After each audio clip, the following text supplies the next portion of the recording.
What's going on, guys? This is Demonte Outlaw with the deck profile for my regional top at Nats, North American Nats. It's a little late because I've been super busy, but I played Floowandereeze. Obviously won the regional flag, so I went undefeated. I'll just explain the deck real quick and my choices, and then like changes going on forward. Alright, so I'll just hop straight into it. Nothing super crazy. 3 shifter. I'll start off with the non-flow cards. 1 Apex, 1 Raza. Pretty standard. I was on 3 Impin because I play super aggressive, so the third one always comes up. That's just generally my choice of playing 3 over 2. I know most people on 2. Standard 3 Eagle, 3 Rubina, 1 Toucan. I chose to play 2 Street because obviously when you don't see a little bird, you kind of just straight up lose. So I chose to play the 1 extra little bird, and this is the one I chose to play a second street over a second toucan because there's always cards in the grave that I can hit, and I can also play street on my opponent's turn to kind of throw them off their game as far as snake eyes, whatever, kind of throw off their numbers a little bit. That's it for the monster count.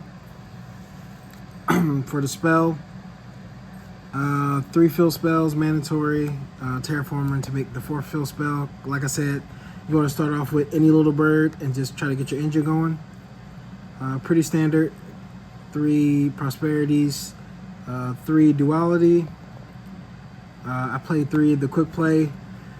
I feel like 3 has to be mandatory. A lot of people like it at less, but I like to see all my combo pieces, so I'm just trying to dodge imperms and veilers, and I'll take opening 2 of these just to see 1, to be honest, to start off with a fill spell, because that's really what I'm trying to get to, is the fill spell. I'm also on double of Unexplored Winds because that card is just nuts. It's the best card in the deck, other than Featherstorm, of course. But just being able to just tribute your opponent's cards not once per turn is insane, and sometimes it can reset like an all bird hand. So it's pretty nifty in that aspect. I'm on 1 thrust. I was on 2, but I kept drawing both of them together, and it was just less than ideal, but I kind of still wanted to play in case I got hand trapped and I wanted to somewhat break to their board.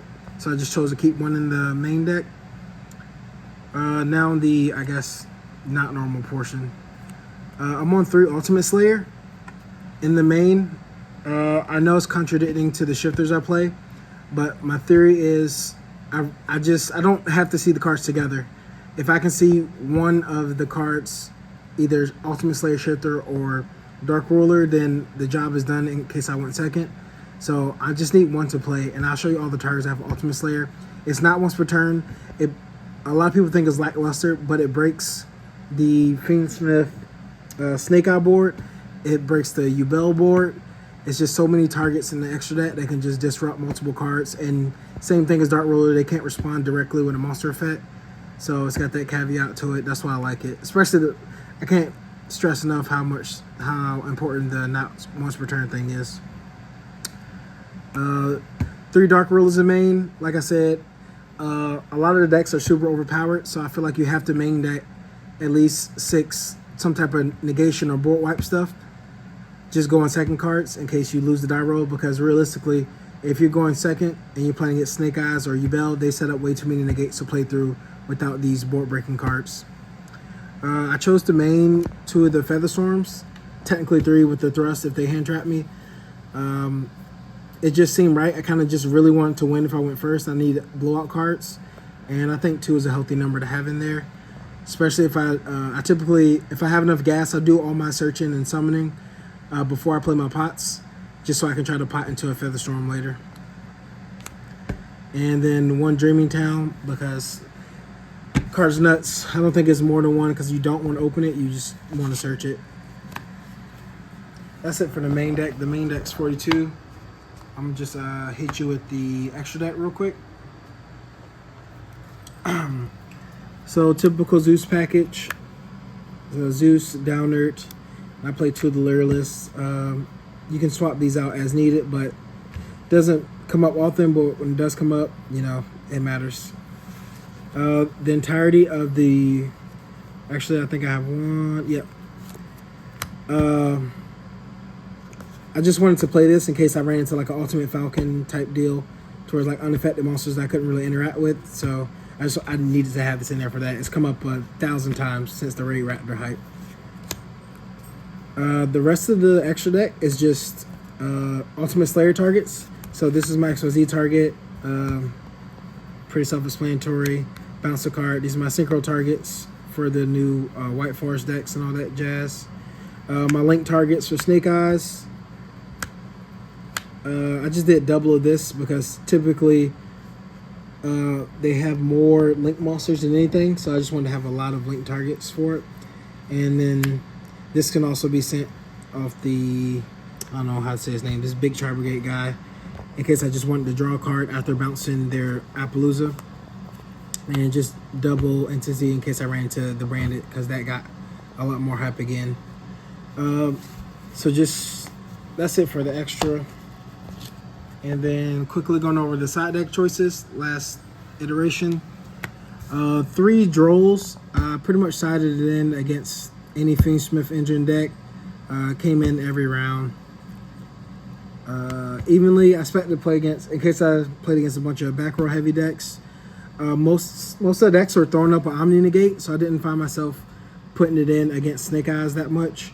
Just, I sided in against Memento. That cleared the board up because they have just a bunch of monster interactions and a bunch of pops, so they really couldn't stop it evenly matched. I'm siding 3 Dimensional Fissures because I had to side out all the Go Second cards if I was going first. So I just typically sided all 3 of those in and just took out the Ultimate Slayers or the Dark Rulers if I was going first. Same thing, Trap Tricks. I just sided out the Dark Rulers or Ultimate Slayers to put those in so I can get to my Featherstorms quicker. Speaking of Featherstorm, 3rd copy in case I was guaranteed going first. And Lightning Storm for the back row decks, or the U-Bells, just to clear, obviously, the continuous spell out. And that's it for the side. Just in conclusions, my matchup during the regionals where it was all Snake Eyes and U-Bell, Fiendsmith basically, I didn't struggle at all. The Ultimate Slayer really blew out most of the matchups. Obviously, the biggest challenge against most of the time, or against most of these decks, is Appaloosa with multiple negates. But the Ultimate Slayers and Dark Ruler, just having that in main, cleaned it right up, made it super easy. I didn't know much about the format because I missed a lot of it because I was overseas a lot. So I missed all the regionals. And then, yeah, just coming to it, I didn't really know what to expect. But I think main decking the 3 Ultimate Slayers and Dark Rulers is the way to go. Just because if you're unlucky with die rolls like I am, then you're definitely going second and you're going to play into a massive board. And if you didn't open a shifter, it's just going to be super hard to play through that stuff. So that's really my reasoning for all the craziness. And then I couldn't get the deck down to 40, so I played 42. But I got some small changes coming up. I have a regional this weekend. I'll let you know if it works out. I'm posting another deck profile with the changes to the deck that I plan to make. And we'll see if it works out. Thanks for watching.